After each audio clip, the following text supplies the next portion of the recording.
right, here's the deal. You're being charged for murder.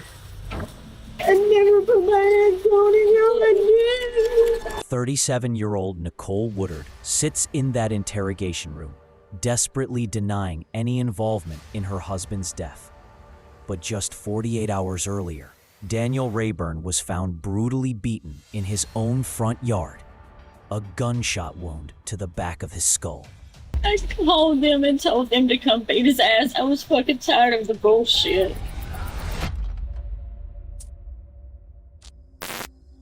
July 4th in Dublin, Georgia, started like any other holiday. Then a motorcyclist spotted something that would shatter the quiet suburban morning. A motionless body sprawled across a front lawn. How y'all doing? The blood come across his arm right there. He's laying like somebody, he was attacked or shot or something. First responders immediately recognized the horrific scene before them. The victim's skin was covered in bruises, insects crawled across his face, and a gunshot wound gaped at the back of his skull. The stiffness of the body told them everything. This man had been dead for hours. Do we even know his? We don't know his name, do we? Yeah, we ran it. That's as far as that. Okay. We haven't positively identified him. When did that come back to a Daniel Rayburn? That one? Within minutes, they had their victim, Daniel Rayburn, 40 years old, father and homeowner. But who wanted him dead? And why had they left him to rot in his own yard? Seasoned detectives understand that neighbors often hold the keys to solving murders. In this case, they were absolutely right. Have y'all been home all day? All day. Been to the grocery store. Have y'all heard anything over there? No. Like today? Oh, my. Is he black? Daughter said she heard somebody arguing Last night. He said, who you calling? Call me another one. And she said, Mom, it wasn't firecrackers. She said it was a gun. The timeline was becoming clearer. Around 1 a.m., residents heard heated arguing followed by a single gunshot. More importantly, they revealed a crucial detail about Daniel's living situation. This lady lives there with him.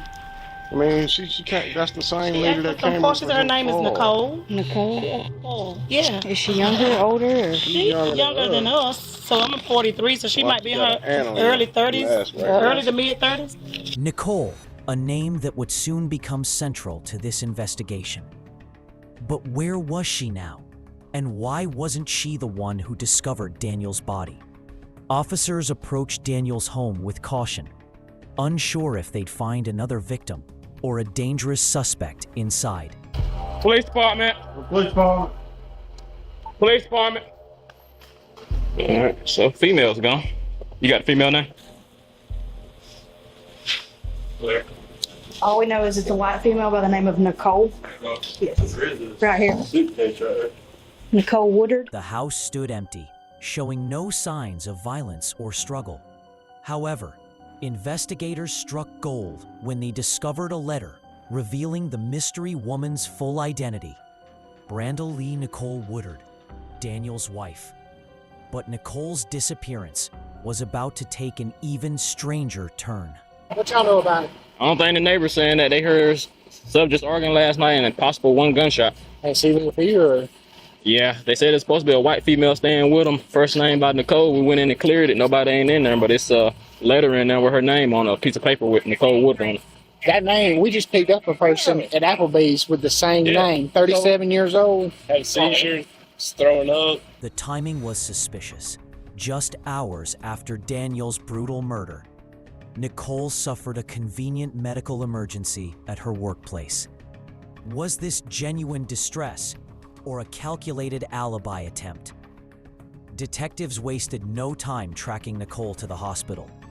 Her minor injuries meant she could be questioned immediately, and what they discovered would raise even more red flags. Did he have any friends that came over to visit? Once in a blue moon, we'd go over and hang out with Tim and Sylvia, but we hadn't seen them in a couple of months. You can't tell me anything else that you might know? Because he was out in the yard when he was found in the yard this afternoon. Nicole's demeanor spoke volumes to the experienced detective. Her voice shook, her answers came in fragments, and she appeared deeply uncomfortable. Either she was genuinely shocked by Daniel's death, or she was hiding something massive. I was drinking last night. What was he drinking? He was drinking beer, sir. Has he ever drunk alcohol to the point where he will fall out? Yes, I told you. But he hadn't drank like that since. I mean, he might drink 2 or 3. Nicole painted a picture of a domestic dispute that escalated into physical violence. But she insisted Daniel was alive when she left the house. The detective wasn't buying it. But without concrete evidence, they had to release her. This would prove to be only the beginning of a very long week for Nicole Woodard.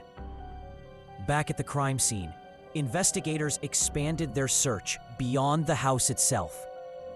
What they found in the yard would crack the case wide open. Hey, come on. Is that a piece of dread? Yeah, taken out earlier. A severed dreadlock lay just feet from where Daniel died. The hair clearly didn't belong to Daniel or Nicole, confirming that a third party was present during the murder. But who was this mystery person, and how were they connected to Nicole? Meanwhile, Daniel's grieving family arrived at the scene, desperate for answers about their loved one's final moments. Was he married or anything? He was living with a woman. What was that woman's name? Nicole Woodard. What to call Poison Beach. The family's reaction to Nicole's name was telling. While they didn't elaborate, it was clear that Daniel and Nicole's relationship had been far from peaceful. Surveillance footage showed Nicole leaving in her father's car the morning after the murder. Phone records revealed she'd made calls shortly before Daniel's death. But investigators needed someone who could provide insight into Nicole's state of mind that night. Enter Misty Edge, Nicole's friend and co-worker, and contacted police with disturbing information about Nicole's behavior following the murder. She messaged me the other night. She called me around 5 o'clock that morning. She said she was very confused, that she didn't know what was going on, that front door was open, that his car was still crunk, everything. Misty described Nicole as visibly shaking and acting strangely, as if she was coming off of something and trying to hide something. But what Misty revealed next would blow the investigation wide open. She told me that she had made a phone call. And what? Get rid of them.